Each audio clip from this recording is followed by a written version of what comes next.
Hello students, कैसे हैं आप लोग। हम लोगों ने पिछले वीडियो में देखा था शासन प्रणाली के प्रकार।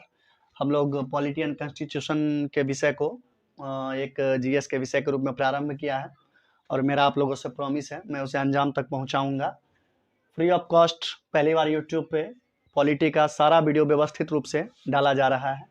आप लोग इसको देखें और अपने विभिन्न एग्जामों में इसकी सहायता लें। ध्यान रखें, अपने हौसले को बनाए रखें। और चलिए उसके लिए हम अगले वीडियो को प्रारंभ करते हैं।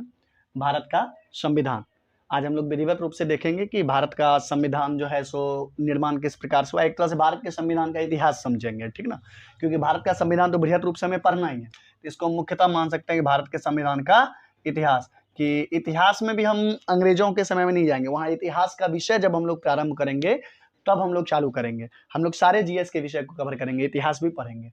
तो चलिए हम लोग देखते हैं कि भारत के संविधान का इतिहास अर्थात भारत के संविधान का निर्माण का इतिहास, निर्माण किस प्रकार से हुआ। तो देखिए भारतीय संविधान जो है उससे पहले समझते हैं संविधान है क्या। तो संविधान जो है कानूनों का एक दस्तावेज होता है। संविधान जो है कानूनों का दस्तावेज है जो कि किसी भी देश के शासन व्यवस्था को चलाने के लिए क्या क्या व्यवस्थाएं की जानी चाहिए, किस प्रकार का स्वरूप होना चाहिए, उन सभी की व्यवस्था करती है। उस दस्तावेज में उन सारे बातों के बारे में लिखी रहती है, उसी को क्या कहेंगे, संविधान कहेंगे। याद रखिए दुनिया में संविधान दो प्रकार के हैं, एक है लिखित, एक है अलिखित, यानी कि रिटन और अनरिटन, लिखित और अलिखित। तो लिखित संविधान कैसी होती है? लिखित संविधान एक ऐसी संविधान होती है जो एक योजना के तहत, एक व्यवस्थित योजना के तहत निर्मित की जाती है। जैसे उसकी एक विशेष संविधान सभा बनेगी।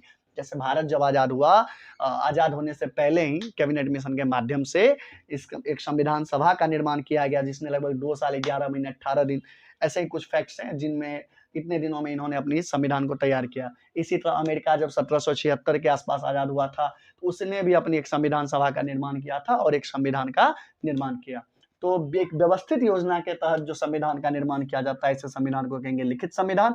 और अलिखित संविधान कहेंगे किसको? अलिखित संविधान से तात्पर्य उसी प्रकार से आप समझ सकते हैं, लिखा हुआ एक जगह व्यवस्थित रूप से लिखा हुआ नहीं है, एक जगह व्यवस्थित रूप से लिखा हुआ दस्तावेज नहीं है। जबकि लिखित संविधान क्या है? एक जगह से लिखित रूप में रखा हुआ व्यवस्थित दस्तावेज। और लिखित में क्या है कि विभिन्न परंपराओं, उस देश की पहले की परंपराएं, उस देश में चले आ रहे विभिन्न कन्वेंशन, अभिसमय इत्यादि, और उस देश के न्यायालय जो विभिन्न समय पर विविध व्याख्याएं देती आती है, उन सबों को कानून के रूप में शामिल किया जाते रहता है और उसका निर्माण लगातार चलते रहता है। उसका निर्माण की प्रक्रिया लगातार है, कोई एक विशेष व्यवस्थित समय में उसकी निर्माण प्रक्रिया नहीं है। उसकी निर्माण प्रारंभ से अभी तक लगातार होती ही रहती है। तो आगे देखते हैं। तो भारतीय संविधान सभा का निर्माण, भारतीय संविधान जो एक व्यवस्थित योजना के तहत बनी, तो हम कह सकते हैं भारत का संविधान कैसा है? एक लिखित संविधान है। ये ध्यान रखेंगे कि भारत का संविधान कैसा है? एक लिखित संविधान है। इसके उदाहरण के रूप में देखना हो तो आप देख सकते हैं भारत को, और अलिखित संविधान में आपको देखना हो तो आप देख सकते हैं ब्रिटेन को, और इसमें अमेरिका भी है लिखित संविधान में। यूएसए के पास भी अपना एक लिखित संविधान है। आगे बढ़े तो भारतीय संविधान के निर्माण से जुड़ा फैक्ट क्या है? तो भारतीय संविधान के निर्माण से जुड़ा फैक्ट यह है कि ये पहले भारतीय संविधान सभा की निर्माण की गई। इसके लिए तो निर्माण कैसे की गई? तो कई सारे मिशन आए, क्रिप्स आयोग आए, उससे पहले साइमन आयोग वगैरह आए, लेकिन किसी से बात नहीं बन पाई। तो अंत में 1946 में एक मिशन आई थी, कैबिनेट मिशन, अंग्रेज सरकार द्वारा यहाँ पे भेजी गई थी। तो कैबिनेट मिशन ने संविधान सभा के गठन का मार्ग तैयार किया। यह फैक्ट आप ध्यान रखिएगा, कैबिनेट मिशन ने संविधान सभा के गठन का मार्ग तैयार किया। तो संविधान सभा के मार्ग का गठन तैयार किया। तो संविधान सभा के बारे में विभिन्न फैक्ट है कि संविधान सभा गठित की कब की गई? संविधान सभा गठित की गई आपको गठित की गई नवंबर 1946 में। संविधान सभा नवंबर 1946 में गठित की गई। और इसमें कुल कितने सदस्य होने थे? इसमें कुल 389 सदस्य होने थे, जिसमें से 296 का चयन ब्रिटिश भारतीय प्रांत से की जानी थी। ब्रिटिश भारतीय प्रांत, पूरे भारत को ब्रिटेन सरकार ने जीतकर उसको 2 भागों में विभाजित किया था। कुछ भाग को ब्रिटिश सरकार ने सीधे अपने शासन के अंदर रखा था महारानी विक्टोरिया के तहत। शुरुआत में जब 1857 क्रांति हुई थी, उसके बाद महारानी विक्टोरिया ने शासन अपने हाथ में लिया था भारत का, और उन्होंने भारत का विभिन्न रियासतों को आज़ादी दी, और रियासत को महारानी से एफिलेटेड करके, कि महारानी के अंदर स्वीकार करके, वह महारानी को सर्वोच्च संस्था स्वीकार करके अपने देशी रियासत को चलाएंगे। एक तरह से द्वैध शासन के रूप में चलता था। हम इतिहास में उस प्रक्रिया को समझेंगे। फिलहाल समझते हैं कि उन्होंने जिस प्रांत को अपने अंदर सीधे प्रत्यक्ष रूप से रखा था उसे ब्रिटिश भारतीय प्रांत कहते थे, और जिस प्रांत को देसी रियासतों के, यानी कि देसी रियासत को अप्रत्यक्ष रूप से शासन चलाने दिया जाता था, कोई देसी रियासत, तो यहाँ जो है सो 296 सदस्य को ब्रिटिश भारतीय प्रांत से चयन होना था। और उसका चयन कैसे करते, तो वहाँ के प्रांतीय असेंबलियों द्वारा, अर्थात अप्रत्यक्ष रूप से इसका चयन किया जाना चाहिए था। कैसे चयन करता, अप्रत्यक्ष रूप से। और दूसरी बात जो ध्यान रखने योग्य है, इसका चयन होना था एकल संक्रमणीय मत पद्धति के आधार पे। किस पद्धति के आधार पे, एकल संक्रमणीय मत पद्धति के आधार पे। और 93 सदस्यों का चुनाव किसके आधार पर होना था, देसी रियासतों से। यहाँ आपको फ्लैश लाइट की वजह से नहीं दिख रहा होगा, इसलिए मैंने यहाँ पे लिख दिया है कि देसी रियासतों से 93 सदस्यों का चुनाव किया जाना था। और जिनका चयन कौन करते, वहाँ के रियासत प्रमुख। इसलिए कुछ लोगों द्वारा सवाल भी उठाई जाती है कि भारत की जो संविधान सभा है वह संविधान सभा कैसी है, वह संविधान सभा प्रत्यक्ष रूप से चुनी गई अंग्रेजों की सभा है, क्योंकि भारतीय जनता ने तो इसमें भाग ही नहीं लिया। मान लीजिए 296 सदस्य ब्रिटिश भारतीय प्रांत से थे, तो उनको प्रांतीय असेंबली के नेता चुन रहे थे, और प्रांतीय असेंबली के नेता चुने गए थे भी अप्रत्यक्ष रूप से।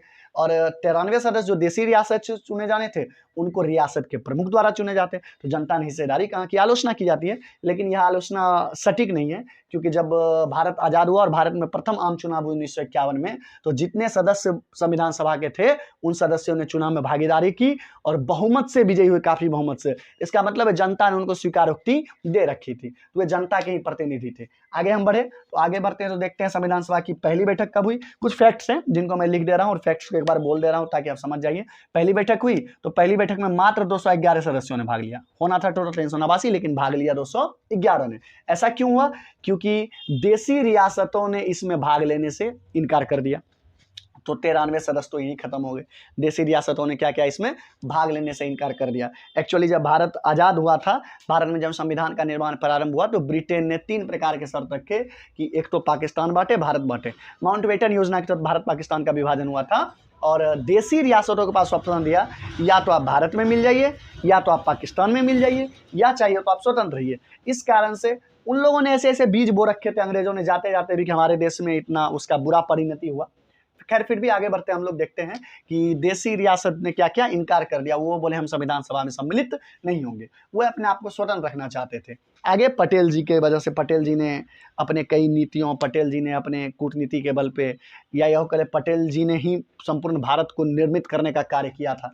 पटेल जी की वजह से पूरे भारत को एक करने में सहायता मिली। हम लोग उसको पढ़ेंगे आगे, जब वो विषय से जुड़ा वो तथ्य आएगा इतिहास में, तो हम देखेंगे।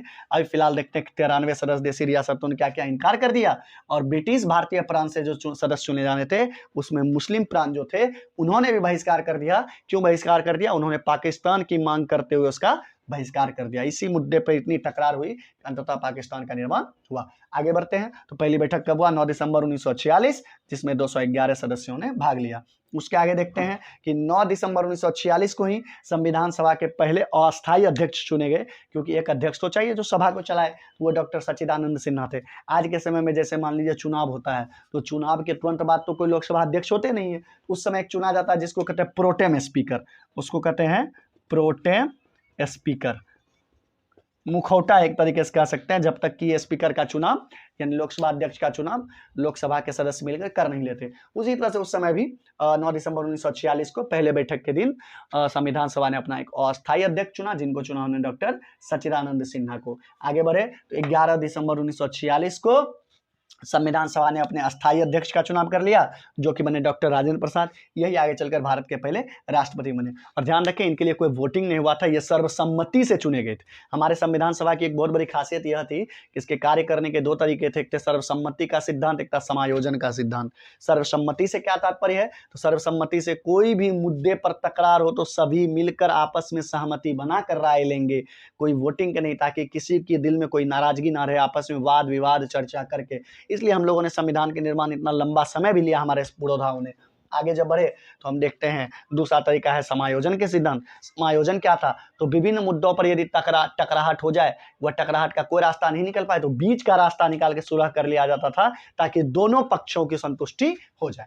तो आगे बढ़ते हैं, हम लोग देखते हैं कि अस्थायी अध्यक्ष के रूप में चुने गए कौन, डॉक्टर राजेंद्र प्रसाद, और ये बने हमारे भारत के पहले राष्ट्रपति। 13 दिसंबर 1946 को नेहरू जी ने संविधान सभा में उद्देश्य प्रस्ताव पेश किया, और यही उद्देश्य प्रस्ताव आपको ध्यान होगा हम लोगों ने प्रस्तावना वाले वीडियो में देख लिया है। आप हमारे चैनल के वीडियो में जाके देख सकते हैं। प्रथम वीडियो में, पहला वीडियो हमने यही डाला है, भारतीय संविधान की प्रस्तावना। तो भारतीय संविधान की प्रस्तावना, यही उद्देश्य प्रस्ताव आगे चलकर चली, जो 22 जनवरी 1947 को स्वीकृत हो गई थी। आगे चले तो संविधान निर्माण के विभिन्न पहलुओं पर विचार के लिए संविधान सभा ने कुल 22 समितियों का गठन किया। कितनी समितियों का गठन किया? 22 समितियों का गठन किया। और इन 22 समितियों में कुछ प्रमुख समिति थी, जिसमें सबसे महत्वपूर्ण समिति थी प्रारूप समिति, जिसके अध्यक्ष थे डॉक्टर भीमराव अम्बेडकर, बाबा साहब अम्बेडकर। ये बहुत ही महत्वपूर्ण समिति थी संविधान सभा की, जो पूरे संविधान की क्राफ्टिंग, ड्राफ्टिंग करती कि संविधान के विभिन्न क्लाउज किस प्रकार रखने हैं, संविधान के कौन से क्लाउज किससे जुड़े होंगे, ये सारा काम करने का जिम्मेदारी था प्रारूप समिति के पास, और इसके अध्यक्ष डॉक्टर भीमराव अम्बेडकर। और भी कुछ महत्वपूर्ण समितियां थी, जैसे संघ संविधान समिति, इसके अध्यक्ष थे नेहरू जी। संघ शक्ति समिति के अध्यक्ष भी नेहरू जी थे। मूल अधिकार एवं अल्पसंख्यक समिति, उसके अध्यक्ष सरदार पटेल जी थे। कार्य संचालन समिति, यह 3 सदस्यीय थी, इसके अध्यक्ष थे डॉक्टर कन्हैया लाल मानिकलाल मुंशी, और इसके बाकी 2 सदस्य थे श्री गोपाल दास स्वामी अयंगर और श्री विश्वनाथ दास। और एक और समिति थी प्रांतीय संविधान समिति, जिसके अध्यक्ष थे सरदार पटेल जी। ये वीडियो थोड़ा सा चलेगा, 1-2 पार्ट इसका और आएगा भारतीय संविधान के निर्माण के इतिहास से जुड़े, और मैंने इसका स्क्रीनशॉट लास्ट में डाल दिया है, ताकि आपको कहीं अगर कुछ दिखने में कठिनाई हो तो आप आराम से उसको देख के उतार सकते हैं। हम आगे वीडियो को प्रारंभ रखेंगे। मिलते हैं अगले क्लास में। तो थैंक यू।